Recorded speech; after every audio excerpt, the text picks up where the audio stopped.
Tu librería presenta el podcast de los literatos malditos, un podcast dirigido por Alejandro de León, disponible en Spotify, iVoox y YouTube. tulibrería.org.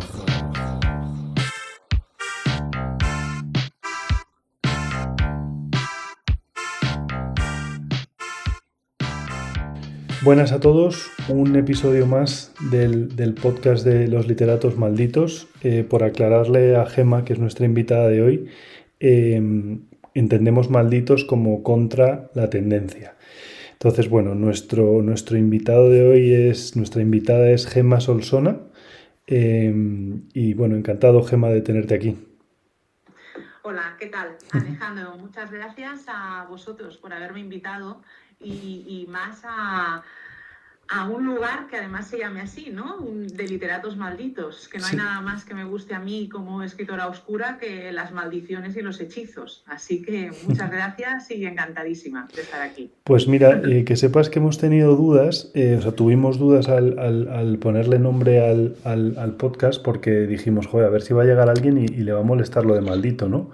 Pero nos metimos en la RAE y cuando ponía contra la tendencia dijimos, bueno, creo que contra la tendencia le puede gustar a todo el mundo, ¿sabes? Exacto, Sí.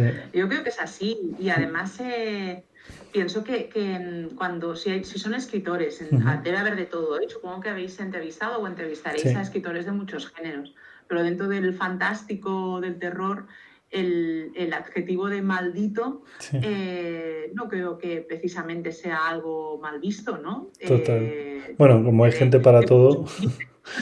Como hay gente para todo. ¿Qué te iba a decir, Gema? Si nos puedes hablar un poco de tu trayectoria para que la gente que nos escucha aterrice quién eres, te lo agradecemos. Sí, mira, pues yo ya, llevo bastante tiempo, bastantes años escribiendo, la verdad. Supongo que como muchos de los que estamos aquí, ¿no? Escribo desde que tengo uso de razón, pero bueno, yo estudié, me licencié en comunicación audiovisual. Sí, es verdad que me ha gustado desde que era pequeñita escribir y tengo cuentos, pues eso, con 7, 8 años ya hacía mis primeros cuentos y los ilustraba y como ya te digo, como supongo que muchos de los que llevamos el cuento dentro, de alguna manera, ¿no? Las letras dentro. He sido una gran lectora también y una lectora compulsiva de todo tipo de géneros, pero bueno, a la hora de decidirme por unos estudios en concreto, me decanté a la licenciatura de comunicación audiovisual porque además... Yo creo que lo que a mí me gusta es contar historias y en ese caso pensé que bueno, el cine también es un mundo que me fascina y supongo que llevada por esa fascinación, esa atmósfera del cine clásico con el que también había crecido, además de con los libros, pues me decidí por comunicación audiovisual. Me encontré una cosa completamente diferente, porque claro, no era hacer la carrera y ponerte a hacer de guionista y trabajar en Hollywood. Entonces, después de eso... me dediqué al mundo acabé la carrera y me orienté al mundo de la publicidad y la comunicación en la empresa, que de alguna forma también es otra manera de contar historias, pero en este caso con un objetivo comercial, ¿no? Y ahí ya sí que recuperé de alguna manera, nunca dejé de leer, de escribir, la verdad, te tengo que decir que sí, durante un tiempo, sobre todo con la carrera y luego cuando te vas un poco posicionando a nivel profesional, pero quizá fue hacia el 2007 o una cosa así, 2006, o sea, imagínate, ahora lo que a una le extraña es que de casi todo hace ya más de 15 años. Sí.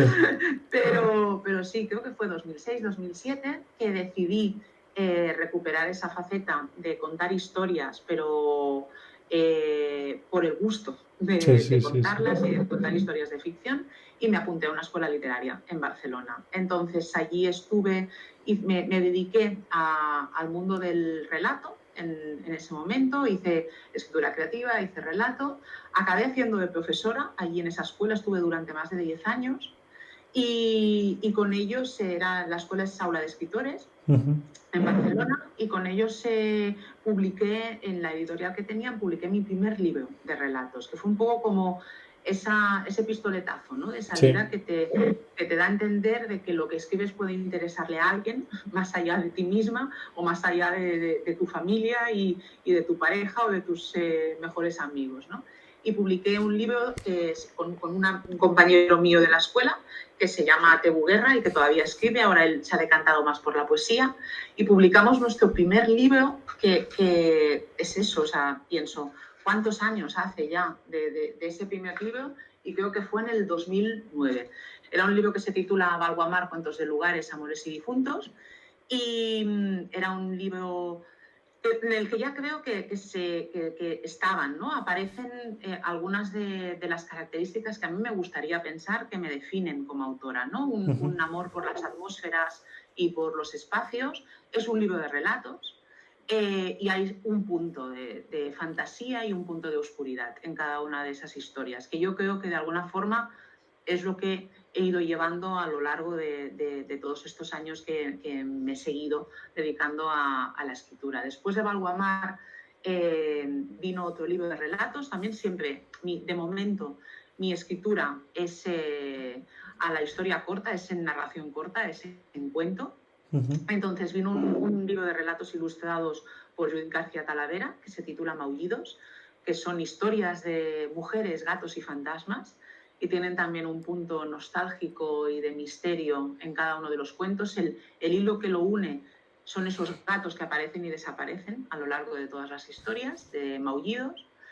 Y después de Maullidos, además de participar en numerosas antologías con varias editoriales, que si quieres ya comentaremos, Claro. y de temas muy diversos, siempre con cuento, llegó mi tercer libro de relatos, que es Casa Volada, que lo publiqué con la editorial Uso, y es quizá el más nostálgico de todos los libros, y tiene las historias quizá, algunas historias son más realistas, pero yo creo que al final yo navego siempre, o sea, me gusta ver lo diferente, lo extraño, ¿no?, que hay en la realidad, y yo creo que de hecho la realidad es inexplicable muchas veces para mí, y eso pienso que se filtra, o me gustaría pensar que se filtra en lo que escribo. Y entonces en Casa Volada el hilo conductor son precisamente lo que te decía, los espacios. Soy domófila por naturaleza, me gustan las casas, los castillos, las historias que me cuentan las paredes, y eso aparece también en Casa Volada, que es el libro que publiqué. ¿Tiene algo de homenaje a Cortázar o no? Sí, tiene mucho de homenaje a Cortázar. De hecho, nace como...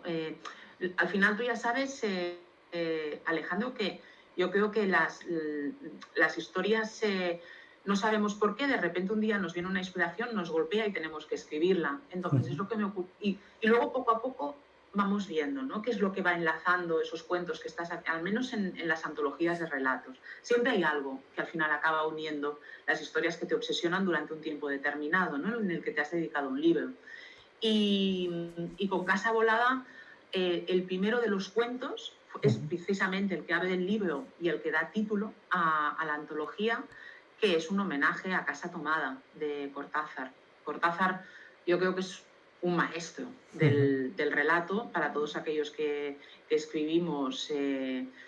Leer a Cortázar, en ocasiones a mí lo que me ocurre cuando leo a Cortázar es que no me importa un comino lo que me está contando, es que me fascina y me hechiza con la forma que tiene de contarlo, ¿no? Es casi música, ¿no? O sea, el tipo era muy musical y la lectura es musical también, ¿no? O sea, como que la historia te envuelve lo que dices tú, lo disfrutas pase lo que pase y sea cual sea el final, ¿no? Exacto, exacto. Al final llegas en ocasiones, en algunos de los cuentos de Cortázar, ya no hablo de Rayuela, pero en algunos de los cuentos de Cortázar, o sea, disfrutas durante el camino. Sí. Luego, sí que es verdad que además son cuentos que se merecen muchísimas lecturas y relecturas, ¿no? Sí. Porque siempre esconden algo nuevo.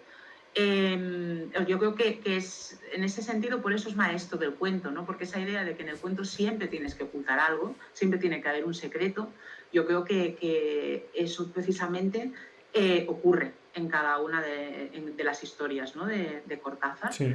Pero bueno, entre todos ellos, a mí Casa Tomada es un cuento que me parece enigmático y me da la sensación de que es así, de que merece leerlo una y otra vez, y que cada vez que lo hago y cada vez que lo leo descubro nuevos aspectos. Total, es que además es muy corto, o sea, es alucinante que A mí lo que más me alucina de Casa Tomada es que en tan pocas páginas te diga tanto, ¿verdad? O sea, luego Cortázar se hace más maximalista, pero ese cuento que es, bueno, en realidad es el primero, ¿no? Es que es muy minimalista, ¿no? Es alucinante, o sea, parece, o sea, tiene algo de Borges.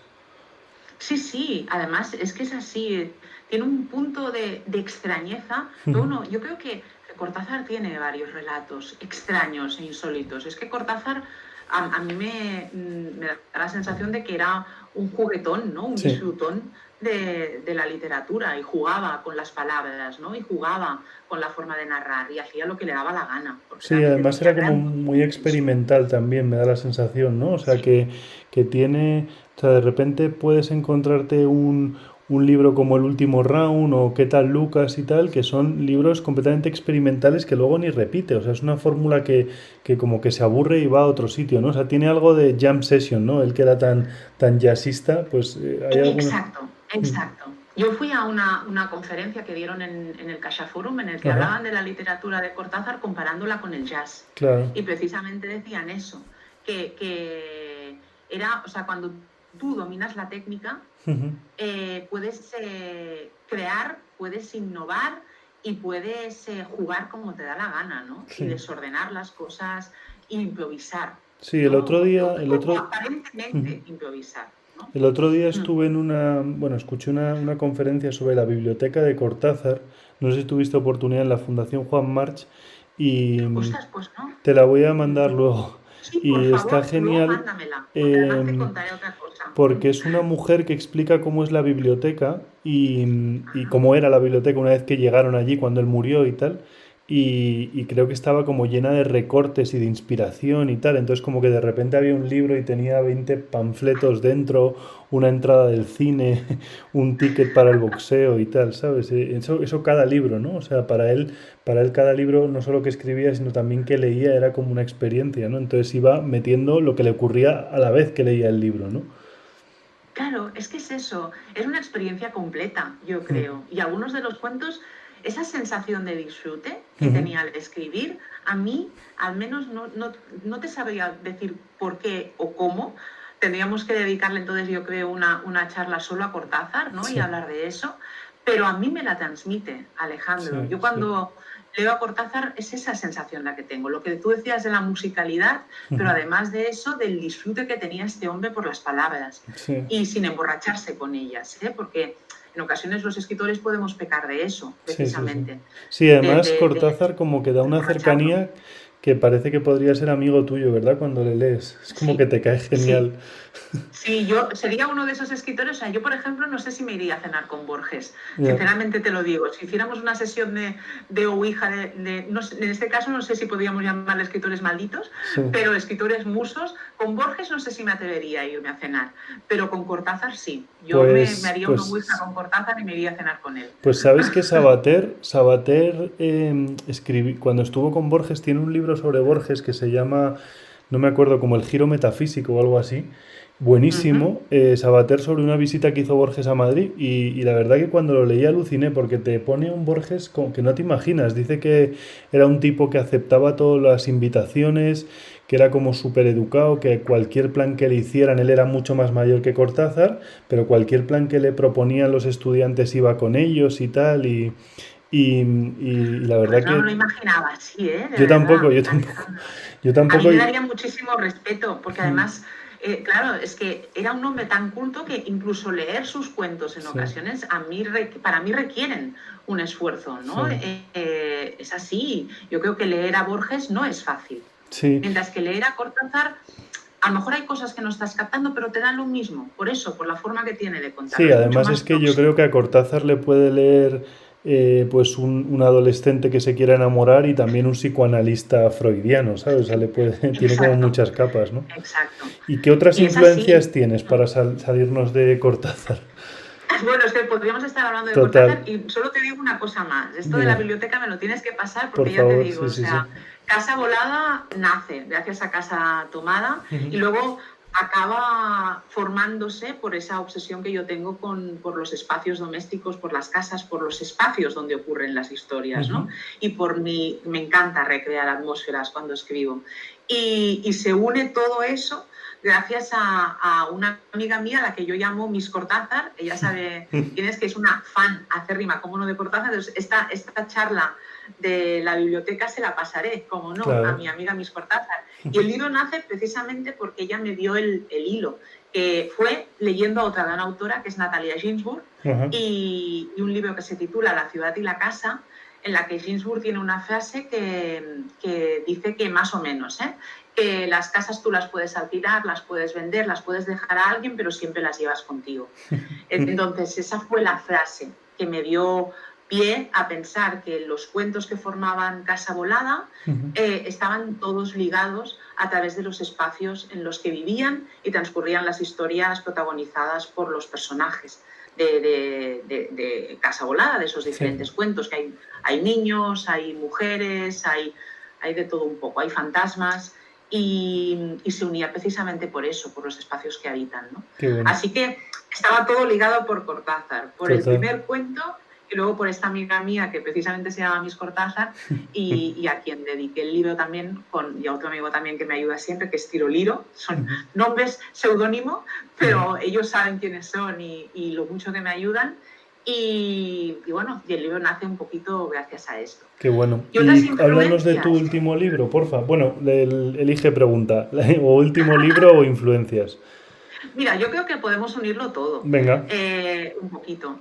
Mira, al final lo dije también hace poco, en una entrevista que tuvimos también con un chico, con un podcast, que la literatura es orgánica y se va formando con lo que lees. O sea, las influencias que yo tenía en un principio con el tema del cuento, que sí que es verdad que podía ser más cortazariano, porque al final es que, y Gabriel García Márquez en un primer momento, cuando hice Valguamar, pues luego todo eso, lees nuevos autores te influyen, te gustan, y al final todo eso se va filtrando en tu forma de escribir.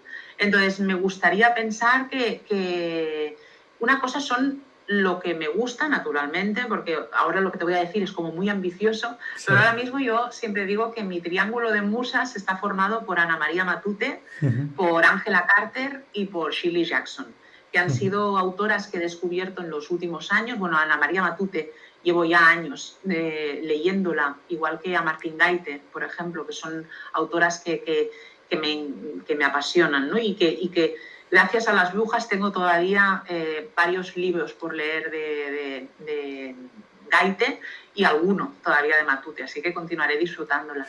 Pero en los últimos años, pues bueno, descubrí hace 3 o 4 años, creo, a Shirley Jackson ya, a Angela Carter también y La Cámara Sangrienta, y yo creo que cada una, yo creo que Shirley Jackson, por 3 cosas que a mí yo pienso que definen también mi escritura. Una es la oscuridad, entonces Shirley Jackson creo que me gustaría que me influyera desde esa perspectiva, desde la perspectiva de lo oscuro, desde la perspectiva de lo fantástico y de lo monstruoso. Me gustaría pensar que en algunos casos puedo tener influencias de Angela Carter, y desde el punto de vista de la nostalgia y de la ternura, pues, y de la magia que tenía al escribir también y cómo contaba, pues Ana María Matute. Entonces me gustaría pensar que esas influencias de alguna manera se han colado en el último libro.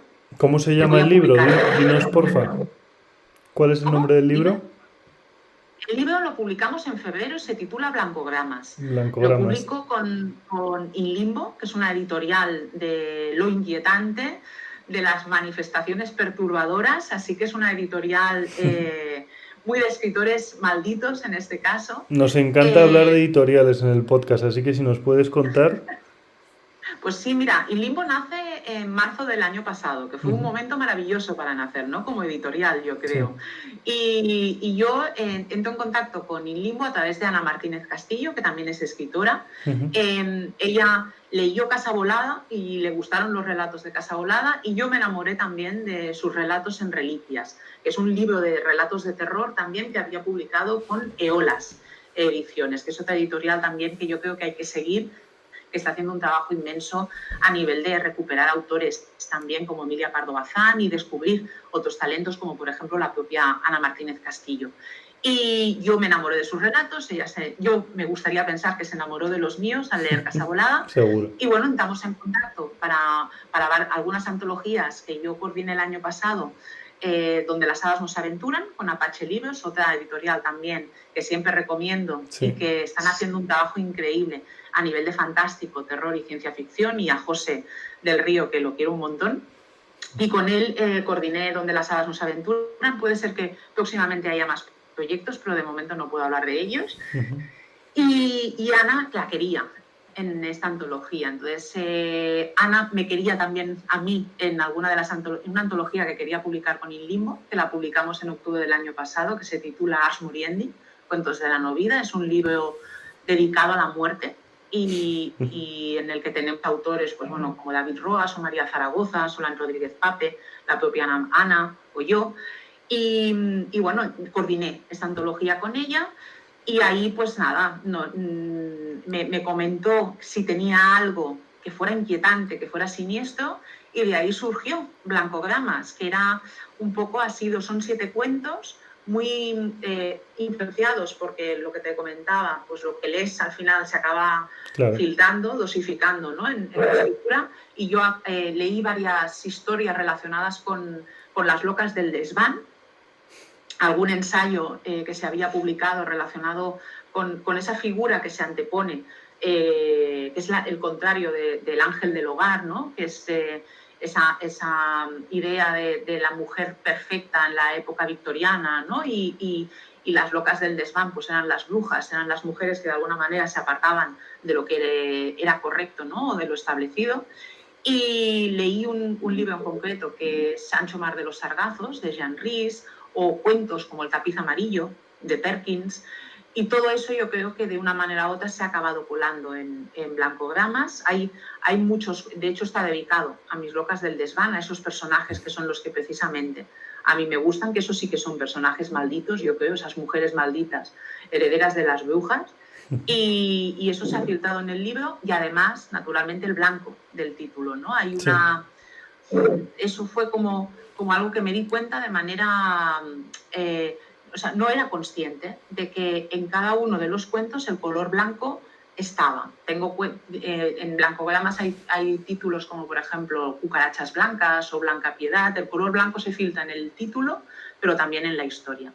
Y es un poco esa idea de cómo... A mí en ocasiones le llamamos... Bueno, con Ana le hemos llamado oscuridad nívea, ¿no?